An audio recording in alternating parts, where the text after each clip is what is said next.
Assalamualaikum warahmatullahi wabarakatuh. Halo Sobat Juara, perkenalkan saya Indria Rahman yang dalam video kali ini akan membahas tentang faktor-faktor penyebab tunanetra.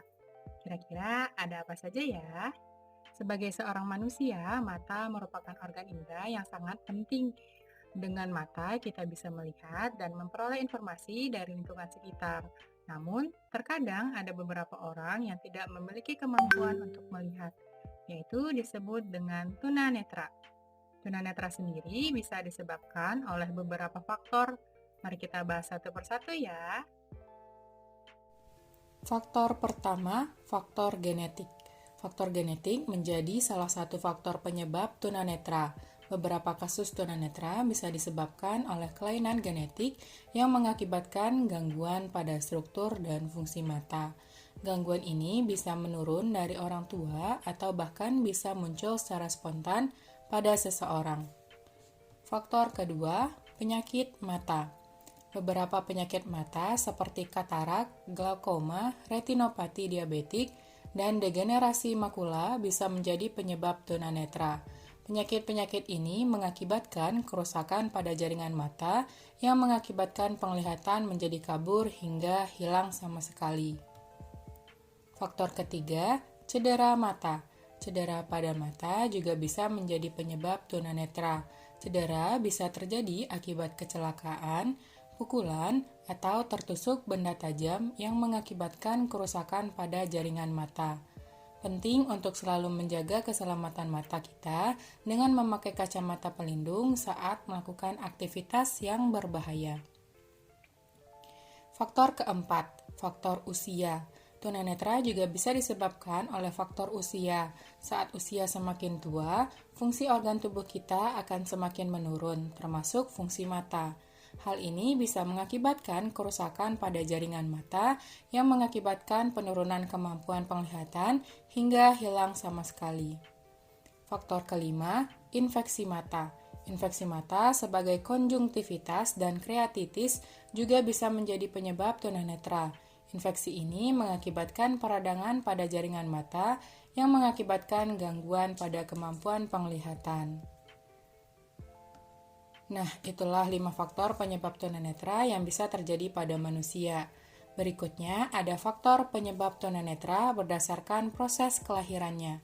Terdapat 3 pembagian, yaitu prenatal, sebelum kelahiran, neonatal saat kelahiran, postnatal setelah kelahiran. Mari kita bahas satu persatu ya. Yang pertama, tahap prenatal yaitu sebelum anak lahir pada saat masa anak di dalam kandungan dan diketahui sudah mengalami ketunaan. Faktor prenatal berdasarkan periodisasinya dibedakan menjadi periode embrio, periode janin muda, dan periode janin aktini. Pada tahap ini, anak sangat rentan terhadap pengaruh trauma akibat guncangan atau bahan kimia. Faktor lain yang menjadi faktor anak mengalami tunanetra berkaitan dengan kondisi anak sebelum dilahirkan, yaitu gen ataupun sifat pembawa keturunan, kondisi psikis ibu, kekurangan gizi, keracunan obat, virus, dan sebagainya. Yang kedua, periode neonatal, yaitu periode di mana anak dilahirkan.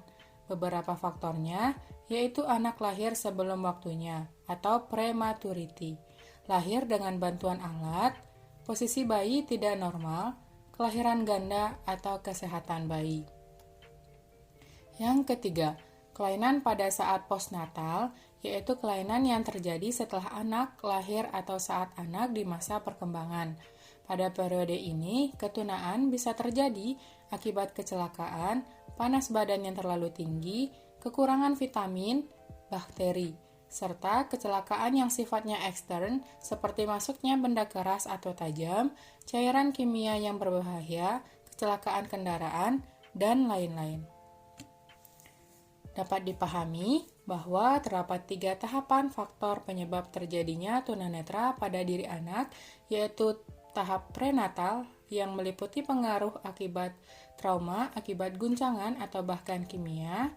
Tahap neonatal meliputi anak lahir sebelum waktunya, posisi bayi tidak normal, kelahiran ganda, dan kesehatan bayi yang bersangkutan, serta tahap postnatal yang meliputi kecelakaan, panas badan yang terlalu tinggi, kekurangan vitamin, bakteri, dan sebagainya. Nah, itulah beberapa faktor penyebab ketunanetraan pada seseorang. Namun, hal yang perlu diingat, tunanetra bukanlah akhir dari segalanya.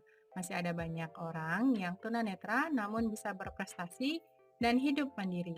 Oleh karena itu, kita harus mendukung mereka untuk tetap produktif dan bisa hidup mandiri.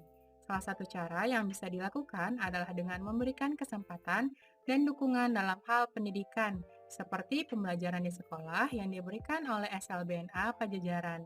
Ada pembelajaran di kelas, ada ekstrakurikuler, baik itu pramuka, musik, dan banyak hal lainnya seperti pada cuplikan berikut ini.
Itulah informasi yang bisa saya sampaikan. Jangan lupa untuk like, share, and subscribe channel ini ya.